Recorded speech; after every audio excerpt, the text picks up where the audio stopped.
Hello Anantapur, welcome back to my channel. All of you good morning అండి. Video ద్వారా Anantapuram stock information share చేస్తున్నానండి.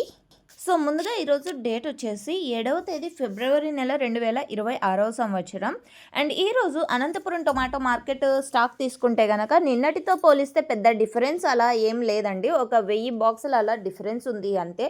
And ఇంకొక విషయం ఏమంటే కనుక అనంతపురంలో టమోటాలు లేవా అని అడుగుతున్నారు. టమోటాలు అయితే ఉన్నాయండి, టోటల్ కూడా ఉన్నాయి. బట్ ప్రైజెస్ తక్కువగా వెళ్ళడం వలన సో టమోటా రైతన్నలు టమోటాలు అనేది మార్కెట్కి చాలా తక్కువగా తెస్తున్నారు. రీజన్ వచ్చేసి ఇక్కడ నో సేల్ పడుతున్నాయి అండ్ క్వాలిటీ ఉన్నటువంటి టమోటాలు మాత్రమే తీసుకుంటారు, అన్క్వాలిటీలు అస్సలు తీసుకోవడం లేదు. సో ఈ కారణం వలన స్టాక్ అనేది తగ్గింది. అండ్ ఓకే ఫ్రెండ్స్, ఇక ఈరోజు టోటల్ టమాటా స్టాక్ 40,000 ప్లస్ బాక్సెస్ అలా వచ్చిందండి. 40,000 ప్లస్ బాక్సెస్ వచ్చింది టోటల్ టమాటా స్టాక్. అండ్ ఇది కేవలం స్టాక్ ఇన్ఫర్మేషన్ మాత్రమేనండి. నెక్స్ట్ వీడియో ద్వారా ప్రైజెస్ ఇన్ఫర్మేషన్ షేర్ చేస్తాను, ఎందుకంటే ఇంకా ఆక్షన్ అనేది స్టార్ట్ అవ్వలేదు. స్టార్ట్ అయిన తర్వాత ప్రైస్ వీడియో మీకు షేర్ చేస్తాను. Thank you for watching this video.